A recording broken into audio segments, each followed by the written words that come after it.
Okay, now we will discuss about grammar review about conditional sentence.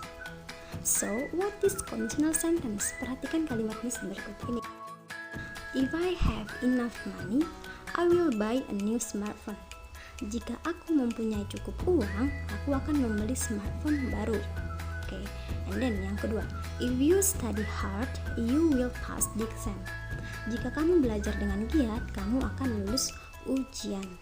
Jadi dari kalimat tersebut kita bisa menyimpulkan kalimat kondisional itu kalimat seperti apa? That's right. Conditional sentence dalam bahasa Indonesia disebut sebagai kalimat pengandaian. Nah, kalian pernah tidak berangan-angan atau berandai-andai, misalnya jika aku mempunyai sebuah mobil, aku akan keliling kota. Nah, dalam bahasa Inggris, pengandaian itu disebut sebagai conditional sentence, atau kita juga bisa menyebutnya sebagai akan if, atau dalam bahasa Indonesia jika.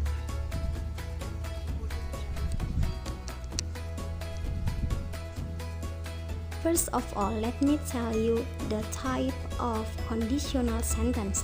Jadi sebenarnya ada 3 jenis dari conditional sentence, yaitu yang pertama type 1, true in present or future. Jadi ini kalimat pengandaian yang mungkin terjadi sekarang ataupun yang akan datang. Misalkan, if I have enough money, I will buy a new smartphone. Mungkin kan saya punya uang dan saya bisa membeli smartphone yang baru. Oke, yang kedua, type 2 untrue in present or future. Jadi kalimat pengandaian ini dia berandai-andai tapi tidak mungkin terjadi sekarang ataupun di waktu yang akan datang. Oke, third, type 3 untrue in the past. Jadi ini tidak mungkin terjadi pada waktu yang lampau. Tidak mungkin terjadi pada waktu yang lampau. Sekarang aja belum tentu terjadi, apalagi di waktu yang lampau kan. Okay, that's our 3 type of conditional sentence, but today we only focus on conditional sentence type 1. Conditional sentence type 1, true in present or future. Jadi kalimat pengandaian yang mungkin bisa terjadi sekarang maupun di waktu yang akan datang. Jadi pola kalimatnya terdiri dari 2 bagian. Yang pertama, dependent clause. Yang kedua, independent clause. Dependent clause itu adalah anak kalimat, independent clause itu adalah induk kalimat. Jadi apa sih anak kalimat itu? Untuk memudah mengingat anak kalimat yang mengikuti kata if atau setelah kata if, kemudian kalimat setelahnya disebut sebagai induk kalimat. Oke, let's see the example. If I have enough money, di sini dia sebagai dependent clause. And then I will buy a new smartphone. Dia di sini sebagai independent clause. If I have enough money, dia sebagai anak kalimat. I will buy a new smartphone, dia sebagai independent clause atau induk kalimat. Okay, my intelligent students, pada umumnya if diikuti oleh simple present, lalu induk kalimatnya bisa berupa simple present atau present future. Ya, berupa simple present atau present future. For example, if I have enough money, ini adalah contoh kalau menggunakan simple present, subject plus verb. Kita lihat independent clause-nya, I will buy a new smartphone. Ini adalah present future tense. Kenapa? Karena ada formula subject plus will plus verb 1. Oke, subject plus will plus verb 1. Itu dia contoh if kalau diikuti oleh simple present ya. Itu contoh if kalau diikuti simple present. Jadi bagaimana kalau yang diikuti oleh present future, present future. Jadi bagaimana kalau diikuti oleh simple present? Let's see the example. If I have a laptop, this is simple present tense, right? Ini adalah anak kalimat, tentu menggunakan simple present tense. Kita lihat induk kalimatnya yang menggunakan simple present tense. I use it every day. Ya, I use it every day. Ini tentu tensesnya simple present tense, subject plus verb one. Ya, verb one s or es. Kalau subjeknya she it baru menggunakan verb one s or es. Ternyata if clause tidak hanya bisa digunakan untuk berandai-andai, tapi bisa juga digunakan untuk beberapa hal. Contohnya gimana? Kita lihat contoh berikut. Atau this the uses of conditional sentence or if clause type 1. The first is if clause plus reminder. Jadi ini adalah if clause yang diikuti oleh pengingat atau mengingatkan. Misalnya, if you want to pass the exam, you have to study harder. Oke.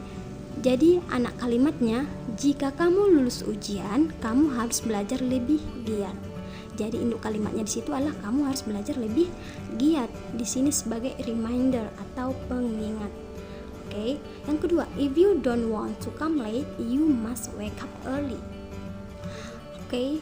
Jika kamu tidak mau terlambat, kamu harus bangun lebih cepat. Jadi di sini yang jadi anak kalimatnya adalah jika kamu tidak ingin terlambat, dan induk kalimatnya adalah you must wake up early.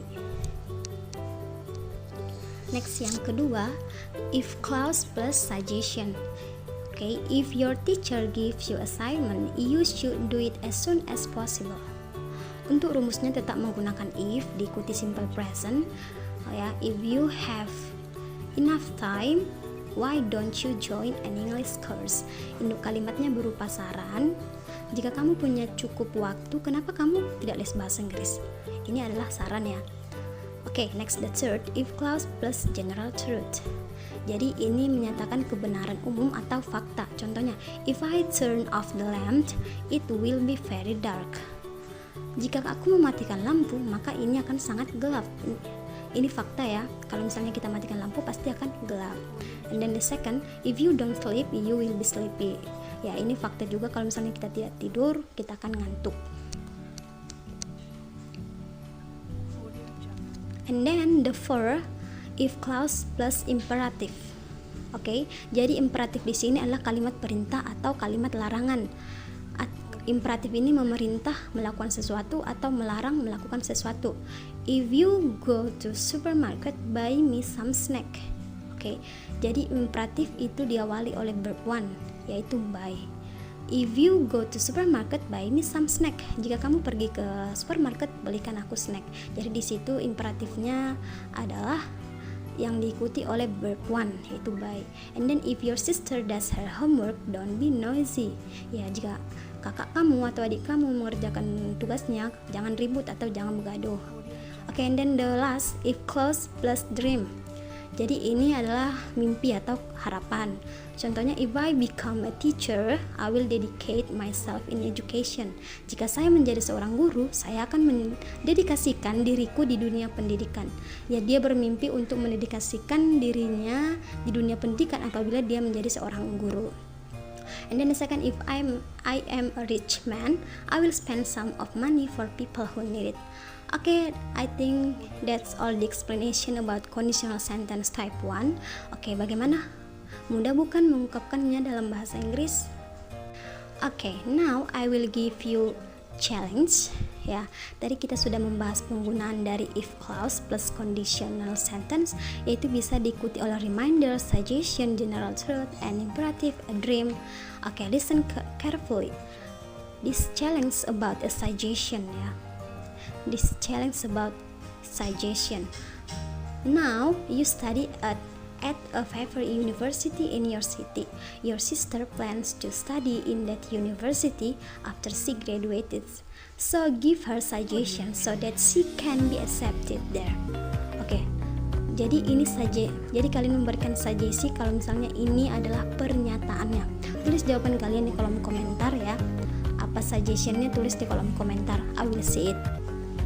Oke, my intelligent students, jangan lupa untuk membuat if clause plus suggestion atau if clause plus saran. Oke, plus saran. Well, that's all our English class today. I hope what we learned today you can apply in your daily speaking. Okay, thank you.